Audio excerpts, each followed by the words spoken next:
We all know Dragon Ball. It's an iconic series that has shaped anime as we know it. It shaped my youth.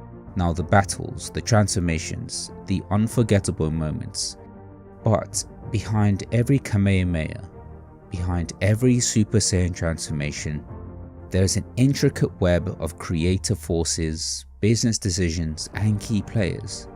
Today, we deep dive into the business behind Dragon Ball, the players who shaped it, and what lies ahead for the franchise after the passing of Akira Toriyama. Because Dragon Ball didn't just happen, it was built. Welcome to Fancy Finance, everyone, where we deep dive into your favorite animes and pop culture shows, and we talk about the finances, the economics, and we look under the hood. And as always, if you like what you see and you love this place, please like, subscribe, and check out the Patreon. What are you waiting for? Are you ready? Let's go. It all starts with a man named Akira Toriyama. Now in 1984, Toriyama, already known for his work on Dr. Slump, launched a new manga in Weekly Shonen Jump called Dragon Ball. Now, initially, it wasn't Dragon Ball Z as we know of it today. Or no. In the earlier chapters, it was more of a whimsical journey, loosely based on the Chinese novel Journey to the West. It had humor, a sense of adventure, but with the stakes that were much lower than what we know of today. Toriyama's creative genius came through not just his artwork, but in his ability to build a world that was both familiar and fantastical. Now Goku, the protagonist, was a hero for a new age, childlike and innocent, yet he was full of potential. And just as Goku's story was about to unlock hidden powers, so too was the Dragon Ball story about to unlock its true potential. At the heart of this success was Toriyama's personal touch. He created Dragon Ball through his own studio, Bird Studio, which gave him unprecedented control over the IP. Now Toriyama wasn't just a creator, he was an owner. Now this control would later prove crucial when the series began to evolve. But here's the kicker, Toriyama could not do this alone. Behind every successful manga is a powerful publisher, and in this case, it was Shueisha. Now Weekly Shonen Jump, where Dragon Ball was first published, was already a juggernaut in the manga world. But Shueisha saw something special in Dragon Ball, and they decided to nurture it. With every chapter, Shueisha's editors helped refine Toriyama's vision. The early episodes were lighter, with more comedic elements, but Shueisha recognized that fans wanted more action. Now under their guidance, the series took a bit of a shift that would change everything. Now, as Dragon Ball transitioned from a whimsical adventure to a high-stakes world of Dragon Ball Z, Shueisha was there to make sure that every chapter was hitting the right notes. Their editorial team helped push Toriyama to lean into the epic battles, the transformations, and the deeper the character development that would eventually define the series. But Shueisha's influence didn't stop with the manga. They had a vision to take Dragon Ball global, and they started securing publishing deals in Europe, the US, and Latin America. This early global expansion was key, because by the time Dragon Ball was ready to explode, the world was already watching.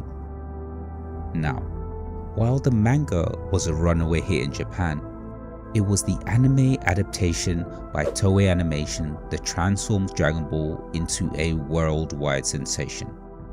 When Dragon Ball first aired in 1986, it took the adventure from page to screen. But it wasn't until Dragon Ball Z launched in 1989 that things truly blew up. The shift from Dragon Ball to Dragon Ball Z wasn't just a name change, it was a fundamental shift in tone.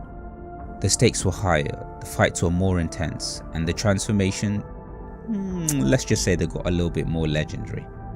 Now Toei Animation played a crucial role in making sure that these battles felt larger than life. Their work on the animation, the pacing, and even the music turned Dragon Ball Z into a must-watch TV. But what really took the series to another level was Toei's decision to localize the anime for Western audiences. It was a move that would change anime forever.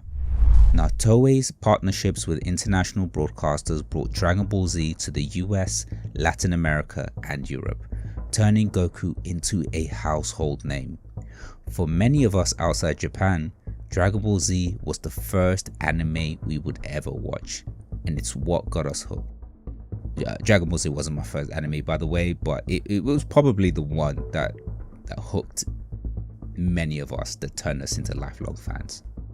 While Toei was making sure Dragon Ball reached every screen, another key player in turning the franchise into a merchandising juggernaut was Bandai Namco. Now, Bandai was responsible for bringing Dragon Ball to life in another form, through toys, video games, and merchandise. But did you know, as of 2021, Dragon Ball had generated over $27 billion in merchandising sales, making it one of the most lucrative franchises in the world. But it wasn't just about making toys for kids. Now, Bandai understood that with every new transformation, every new character, there was an opportunity to create products that fans of all ages could engage with. From action figures to trading cards to video games, Bandai kept fans invested in the world of Dragon Ball, even when the anime wasn't showing any new episodes. In many ways, Bandai turns Dragon Ball into a multi-generational brand. Parents who grew up with Dragon Ball could now share it with their kids through merchandising and video games. And with each new release, Bandai ensured that the series remained relevant, adapting to the times and staying very true to its roots. By the late 2000s, Dragon Ball was already a global powerhouse. But there was a new generation of fans ready to experience it.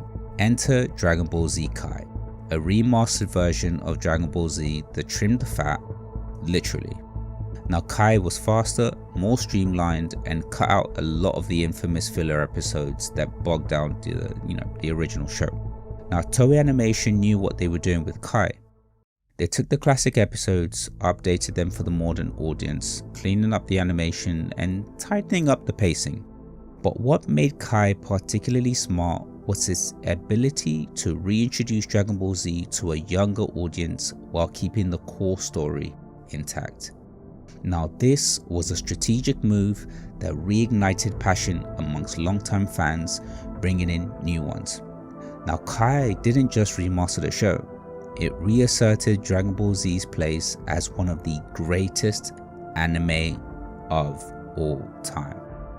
Now, as the years passed, Toriyama took more of a backseat, but Dragon Ball wasn't done. Enter Toyotaro, the man who was handpicked by Toriyama to take the reins. Now, Toyotaro had been a fan of Dragon Ball long before he ever became a part of the franchise, and his deep respect for the world that Toriyama built shines through his work with Dragon Ball Super. Did you know that by 2017, Dragon Ball Super manga had sold millions of copies worldwide, proving that Toyotaro was more than capable of carrying the torch? But it wasn't just about maintaining the status quo. Now, Toyotaro brought his own style and ideas to the table, adding new characters, expanding the lore, and with arcs like Tournament of Power, Super proved that Dragon Ball was still capable of delivering epic moments that could rival the original series. Now, under Toyotaro's guidance, Dragon Ball found a way to stay fresh while still honoring its original roots. And perhaps the greatest testament to Toyotaro's success is the trust that Toriyama placed in him, knowing that the world that Toriyama created was still in good hands. In 2024, the anime world would be shaken by the news of Akira Toriyama's passing. It marked the end of an era, not just for Dragon Ball, but for anime as a whole. Now, Toriyama wasn't just a creator, he was a cultural icon. He was someone who had shaped the childhoods of millions of people. Some might say billions of people. For many of us, the loss of Toriyama felt personal. He was the one who brought Goku, Vegeta, Piccolo, and so many others into our lives. And while his death marks the end of his direct involvement in the series, his legacy lives on for millions of fans who still find inspiration in his work. But what happens next? With Dragon Ball Daima on the horizon, the franchise is entering into a new era. Daima represents a shift, one of the first major projects without Toriyama at the helm. But even though he's no longer with us, his influence is still being felt. Now, Toriyama laid the foundation for what Dragon Ball is today, and Toyotaro, along with the key players, are building on that foundation. There is uncertainty, yes, but there's also hope. The Dragon Ball universe is vast, and the stories left to tell are endless. Now, with the right balance of nostalgia and innovation, Dragon Ball can continue to thrive, keeping Toriyama's legacy alive with new opportunities and vast new areas to explore. What makes Dragon Ball so unique is its ability to evolve while still staying true to its core. And with the team behind Dragon Ball Daima, including Toyotaro, Toei Animation, and a new generation of creators, there's every reason to believe that the franchise will continue to captivate generations for many years to come. So, what is the takeaway from all of this? Dragon Ball wasn't just built by one man. It was the result of a collaboration between visionaries like Akira Toriyama, publishing giants like Shueisha, animation powerhouses like Toei, and merchandising masterminds like Bandai. But at the heart, Dragon Ball has always been about more than just business. It's a story that resonates with people because of the themes of growth, perseverance, and hope. And as we look into Dragon Ball Daima and beyond, there's one thing clear. Toriyama's legacy will continue to inspire, entertain, and to unite fans all over the world. I hope you enjoyed the first in the series of the business power players behind. I hope to make this a really cool series, and if there is an anime that you want me to look into, I'm thinking about the power players behind One Piece, the power players behind Bleach, the power players behind Pokemon. Feel free to drop it in the comments and we can look a little bit deeper under the hoods of your favorite anime. And as always, thank you very much. Like the video, subscribe, and as always, check out the Patreon for more content and even more deeper, uncensored, more in-depth looks into the mature anime. What are you waiting for? As always, see you guys later.